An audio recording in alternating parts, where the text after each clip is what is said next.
Okay. Good morning, Coalition of Concerned Republicans. Welcome to Restoring Our American Republic. I'm Mike Levine, and I'm here with my buddy and colleague Chuck Benoit, who is all wrapped up in the production aspect of our broadcast today. We want to talk today about the organizational structure of grassroots organizations, but in this particular moment, I think it'll be interesting. I just want to point out a couple of things. Number one, I want to talk about Lou Marin, who is the president of the Florida Republican Assembly today, and some things that he has engaged in that are not so great. And then I want to talk about our infamous chairman of the Lake County Republican Party in my open here today. So, number one, Lou Marin is known all over the state of Florida because he's been an amazing activist in reality, done a lot of really great things for conservative politics here in Florida. And then all of a sudden, in this election cycle, he starts showing up at meetings with the Republican candidate for CD11, Nizam Razak, who is a doctor and a lawyer. And he is, I'm going to say for sure he's foreign born. I want to say India, but I'm not 100% on that. I believe it's India, but that, and he's a Muslim. A lot going on with Islam in the United States today. And then Lou Marin, who we have all, whether you love Lou Marin or not, most of us have respected him for a long time.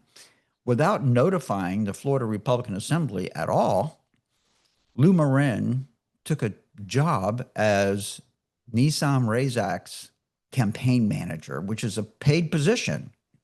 So I bumped into Lou and candidate Razak at a Republican Executive Committee one evening when this first was rolling itself out. And I asked him a couple of questions about his relationship with the candidate, Razak, and the impact of his chairmanship, of his campaign manager job for Razak on the Florida Republican Assembly. And he says, well, you know, just because I'm working for him for compensation does not mean that the Florida Republican Assembly has endorsed him, because the Florida Republican Assembly has a very detailed and rigorous endorsement process, which Mr. Razak did not go through. And of course, Lou is amazing at spinning things. So he tried to sell me on the idea of why all this was okay. To which I just responded, well, Lou, in your mind, it may be okay, but I do have the right to have an opinion. Correct, Lou? Which he agreed that I have the right to have an opinion, and I was grateful for that. But the fact of the matter is when you start working for someone for compensation, you actually establish a relationship with that campaign that is stronger than an endorsement. It's a fiduciary relationship. So, you know, Lou Marin has really worn his faith on his sleeve for a long time, more than a decade. I've known Lou Marin for about 15 years. And every time you talk to Lou Marin, it's about Judeo-Christian values. But today, he is compensated campaign manager for a foreign-born candidate who is not only Muslim, but is involved with Islamic organizations here in Central Florida. So I'm going to basically say that Lou Marin is the equivalent of the Benedict Arnold of the Florida Republican Assembly, point number one. And then number two, so the reason I'm telling you, ladies and gentlemen, this is because we have to be so careful about the way that our organizations are structured to protect the value proposition of our grassroots organizations. And we're going to talk about that. But before we do, I'd like to just demonstrate when I'm going to flip over to our illustrious chairman of the Lake County Republican Executive Committee right now. And my point is that Taylor Yarkovsky is a tyrant. So now I'm going to ask Chuck to play that quick snippet of a video of how Taylor Yarkovsky runs Republican Executive Committee meetings. Chuck, push the button on that, please. Yarkovsky No, the answer is no. I'm the chairman, I said no. I'm taking my Notice the reaction of the Republican Executive Committee. No, The answer is no. I'm the chairman, I said no. I'm the chairman, and I said no. In an organization that in its constitutional governance document says that we will run our meetings according to Robert's Rules of Order. It's in our Constitution that we will run our meetings according to the Constitution supersedes Robert's Rules of Order, but when the Constitution doesn't address the order of the meeting, then Robert's Rules of Order is the default. So, this guy, can you imagine this guy, ladies and gentlemen? You can compare and contrast, Lou Marin. Thanks for coming on. Chuck, come on. Come on. Because this is just amazing, right?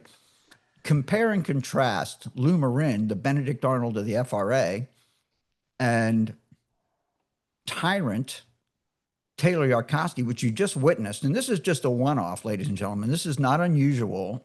Anytime somebody wants to contribute to the direction of the Republican Executive Committee, this is the kind of reaction we get. So the chairman, Taylor Yarkovsky, actually avoids coming to meetings. And then Mike Traynor was the vice chairman of the REC here in Lake County, and they kicked him out. They forced him to resign and then jammed Bill Mathias down our throat to be the vice chair. But now Taylor doesn't have to come to the meetings, and the REC is in safe establishment hands with Bill Mathias. Okay. So that is the coward that Taylor Yarkovsky is. He will not stand before his own body, which he's supposed to be a leader. And he hands off to Bill Mathias to do his job because he doesn't want to show up. So that's what you have in Taylor Yarkovsky. But the most important thing to take away from that is that Taylor Yarkovsky is actually a legislator, ladies and gentlemen.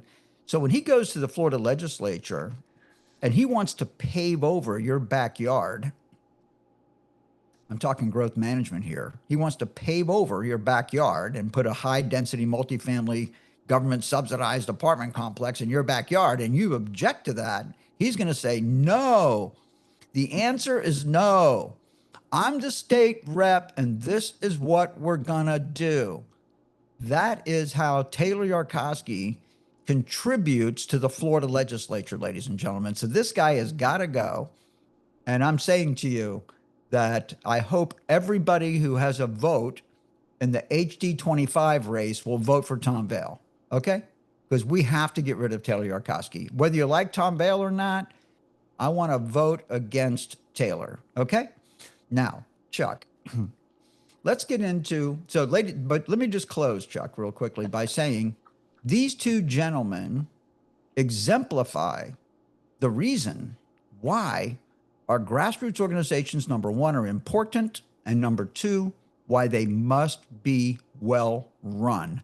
And the overlying concept here is that the value proposition of the organization must supersede the individual interests of the leaders of the organization, no matter which organization it is. I will include the Republican Party of Florida and every Republican executive committee in the county. And I suggest to you that every single executive committee, Republican, Democrat, whatever, in the state of Florida should have the right to have their own character and their own public policy priorities. Okay, that should be in the law. And maybe we'll get that proposed in the 2027 legislative session beginning in committee weeks. Chuck, I'll stop now and I'll let you. Well, let me, what do you think, Chuck? I've said it over and over and over again, and sometimes, you never know who's going to be listening to these things. But as soon as you stop governing for the people, you have stopped governing as a Republican. It's as simple as that. But the real question, Mike, that we're hoping, I think, to address here is how do we fix it? You know, there's, I don't know Okay, if we're this going to is, talk about it. Let's get into it, Chuck. I'm going to answer your question, Chuck. The fix has to be that we have strong, capable grassroots organizations in each of our counties. And then if you're going to have a state agent, if you're going to have an affiliation with a state organization, the state organization has to be strong and it has to be true to its values, Chuck. Now, go ahead. yeah, well, I guess my concern is that there's so many grassroots organizations out there, and they just keep popping up. You know, we just can't get a cohesive presence at the table. So you know, if everyone wants their own group, you know, well, you know, we at least have to join together at some point to come up with specific targets and for legislation or local ordinances, whatever. We have to come up with something. And I think what we wanted to talk about is, you know, what should each of these organizations do? But the other thing is, you know, how can these organizations somehow unite? You know, Chuck, I'm going to say to you, because I believe it's true, that the organizations are created because there's some activist out there that wants to be the leader of something and doesn't see themselves um, as as congruent with the other organizations that already exist. But I will also tell you, Chuck, and we're going to get into this if we if I'll shut up and we have time. But having a succession plan in your organization would make it easier for people who want to be statewide leaders of grassroots organizations to fall in to the organization. They can say, hey, you know, I'll get to be an officer this year, and next year I'll be the vice chair, and the year after that or 2 years after that, I'll become the chairman, and that'll be the succession plan. And I won't need to start my organization in order for my, you know, amazing, wonderful voice, you know, to be heard across the state of Florida, Chuck. So I think a succession plan is a big part of it. But of course, each one of these organizations set up their own rules and stuff like that. So there you go, Chuck. That's There what I you go. think about it. There you go. Okay, so again, back to the idea of how do we fix this? And I think point number one, you suggest, Mike, that we need to make it as easy as possible for the people, the electorate, to actually participate in the organization. Why don't you, let's start there. Okay. Well, first, Chuck, if you don't mind, Chuck, if you would just run through the talking points that we're going to discuss today, because I should have done that in the beginning, but I labored too much on the assassination of these other two guys. So just let's run Okay. through the talking points for today, and then we'll work through them Okay, individually. Would we're that be all right? hopefully going to get through point number one to make it easy as possible for people to participate in these organizations. Number two, that these organizations must have their own political committee, PC. That we must be issue based as opposed to particular politician based. The importance of membership as well as fundraising, et cetera, et cetera. And again, you just mentioned it and answered my question. We must have a succession plan. So we're going to start up here at point number one, making it as easy as possible for people to participate in these organizations. Right. So let's just say, I mean, everybody in this audience understands the commitment it takes to drive from wherever you live to wherever an in-person meeting is happening, and then sit through a long meeting. Typically, I mean, 90 minutes is a aspirational meeting period, and then you have to drive all the way back home. So in Lake County is 100 miles from the south part to the north, 100 miles. So the best case scenario, we hold meetings in Tavares, which typically happens, which means that the people in Tavares and County Commission District 3 come to the meetings because it's close to their house, but you don't get people from District 1 or District 5 because there's such a long drive. So that's the deal. And this is why it's very difficult to grow these organizations. But I'm saying to you, Chuck, as we set out ago, you know, Chuck, it's been almost 2 years, right? I mean, we're coming up on 2 years since we broached this concept of doing a live stream, right? Yeah. This is what we're trying to achieve, is making conservative Florida politics accessible to anyone who's interested, right? And I think the organizations need to look at that as well. So if I were running a grassroots organization, I would have my meetings on video conference where people can, and a lot of the organizations around the state do, and that's great, but we have to push it, right, in our local communities, that you don't have to drive to a meeting. You can just jump on a Zoom call or a Google Meets or whatever it is. The Microsoft people have, what's Microsoft's platform? Whatever it is. So, just make it easy so we can sit in our living room or our office and participate on a Zoom meeting. And that's a major step in the right direction. And then education in the world today, Chuck, actually is applying what they call a hybrid meeting, where you can actually have an in-person meeting for those people who want to attend in person, but you can also live stream. I mean, the Board of County Commissioners does it. Many of the city councils do it. So for the other morning, I logged on to the Board of County Commissioners meeting, and they're taking questions from logged in constituents around the county or whatever. Anybody who's logged in, you can raise your hand and they'll put you on the screen in the county commission meeting, and you can speak to whatever it is that you're interested in. So hybrid meetings are another great way to go, but we have to be more creative, Chuck, in making these organizations and their activities easier to participate in. Families are working hard, raising kids, doing all that stuff, and we have to make it easy for people to participate. Chuck?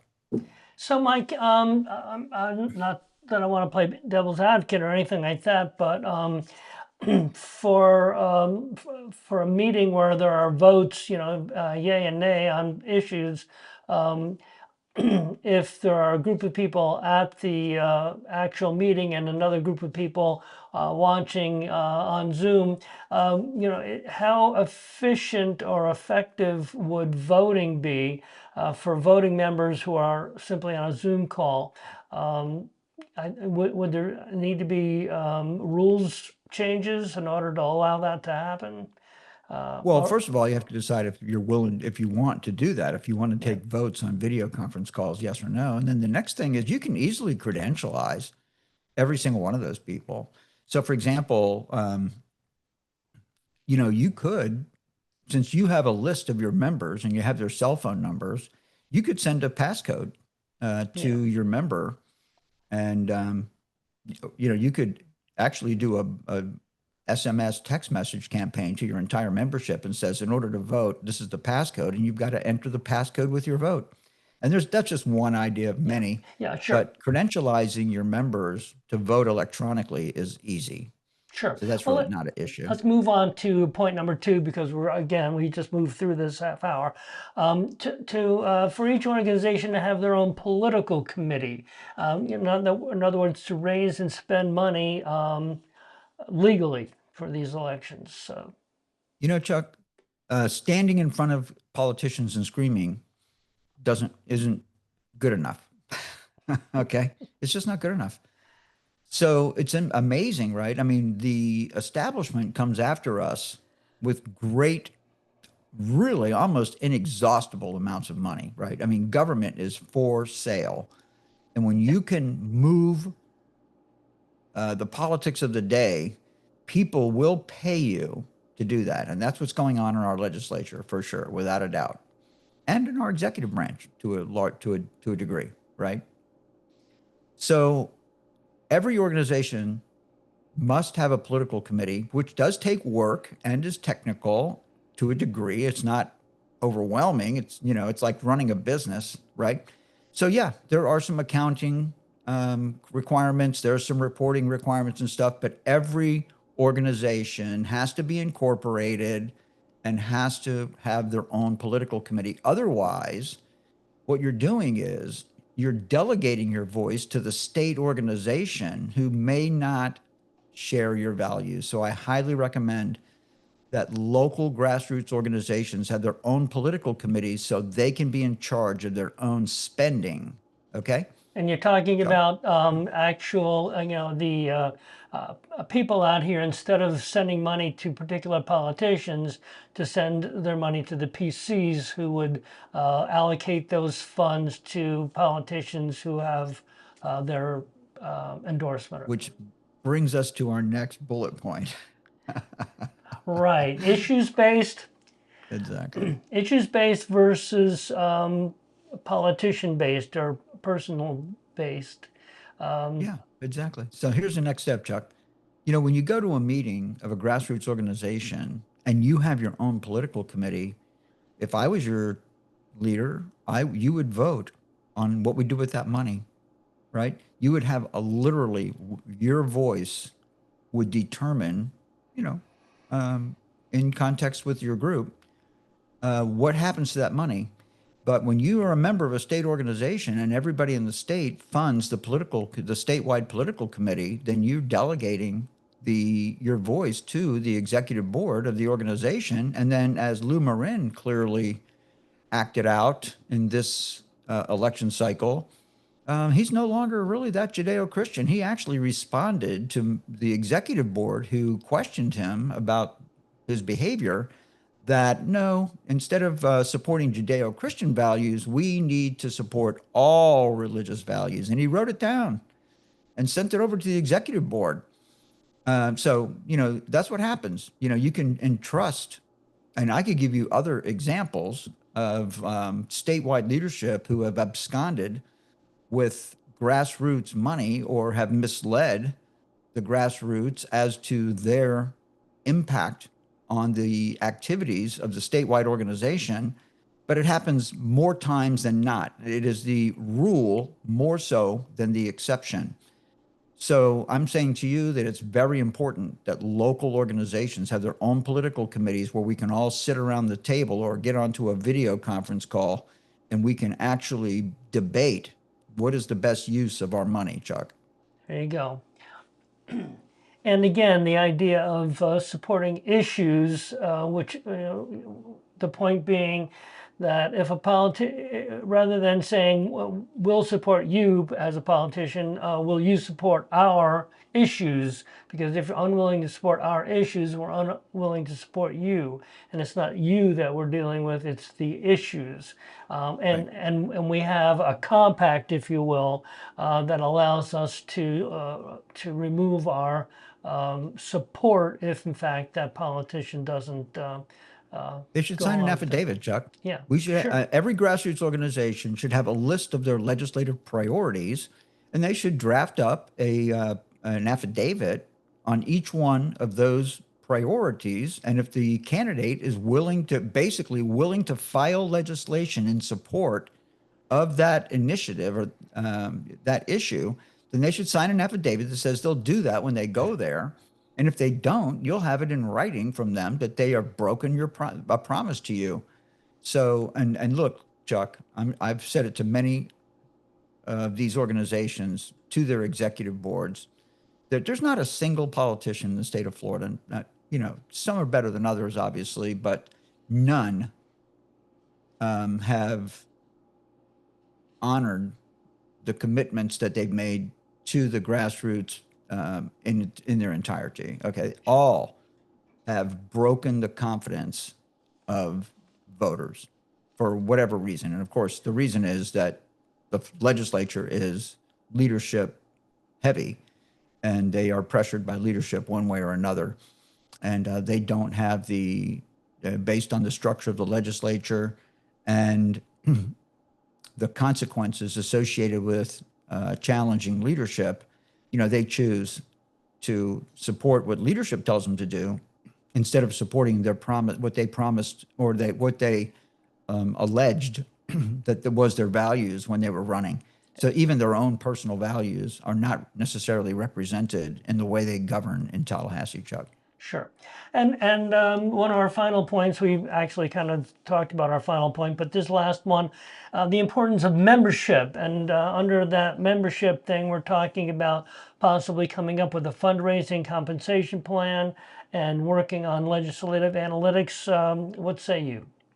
Well, Chuck, I think the most important piece to me is, and it's really amazing if we look through history, most major shifts in political or societal history are actually effectuated by a really small number of people. So that just kind of goes back to the idea that if we had 5 or 10 people in every single county that were monitoring the legislative delegations from their county, then that's a very small group of people who could actually dominate the legislature, because we know, you put all this issues-based thing in place, and then you have people that are part of the legislators' constituency tracking them,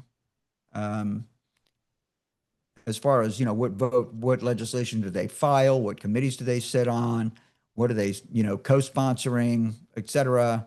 And then you just go through it and you say, this is what your legislator's doing. And then you do it on a live stream like this, is what I recommended to various different organizations around the state. And this is another indicator, Chuck, that the grassroots organizations really aren't interested in being any better than the politicians that we elect, because they don't want this.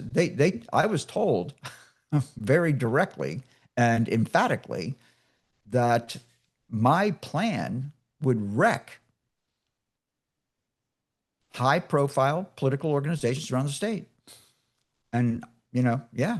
So what I'm hearing from those leaders who told me that is that they really want to be kings. That's what they want. They want to be in control of the organization. They want preferential treatment from elected officials. And therefore, instead of being issues based, we want to continue to fund politicians so that when they get elected into office, they owe me a favor. They owe me, what's the word I'm looking for, Chuck? Loyalty. They owe me, whatever, inclusion, respect. Inclusion. Okay. Right. So, yeah, I'm saying to you that that's the story. I mean, on many occasions, the grassroots organizations are as bad as the politicians that we complain about. And then, of course, we give these politicians who promise one thing and then perform differently when they get into the legislature. When we have fundraising dinners and stuff, we give them prominent speaking roles at our fundraisers and our community events, which I think that's insane. I mean, basically, it's just well, of course, America does it all the time, right? Again, the Russians told us a long time ago that Americans will sell us the bullets that we shoot them with, right? You remember that, Chuck? Yeah, right.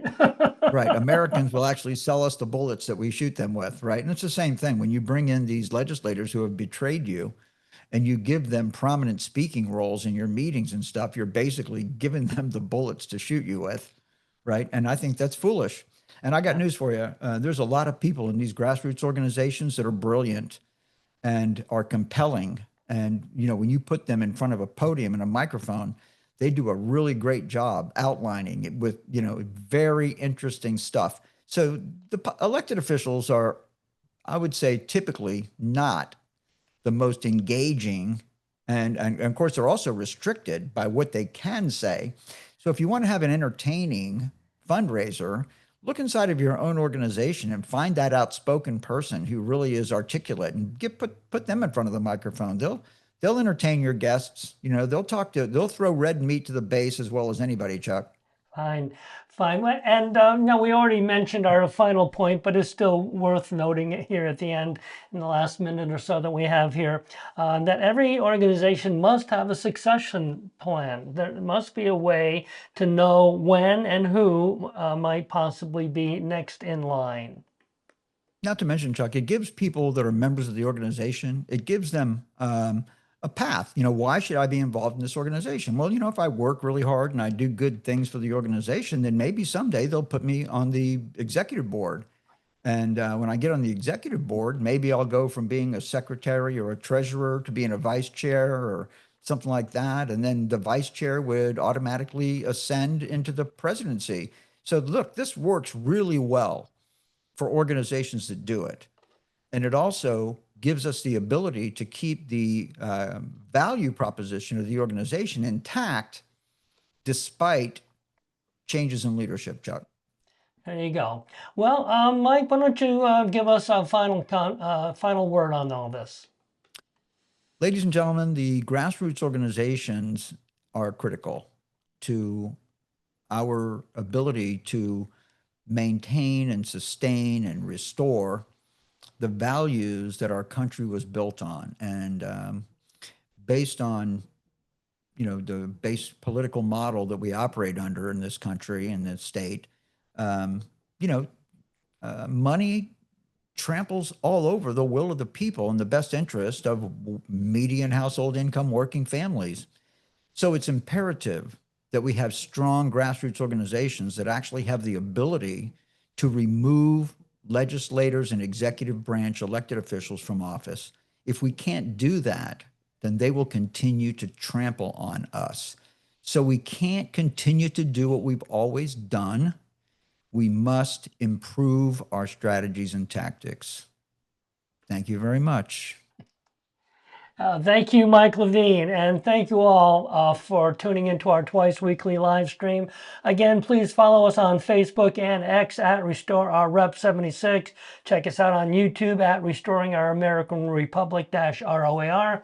Please like and share the program, and remember, if you're unwilling to govern yourself, you will be governed by tyrants. Until next time, God bless you. God bless President Donald J. Trump, and God bless America.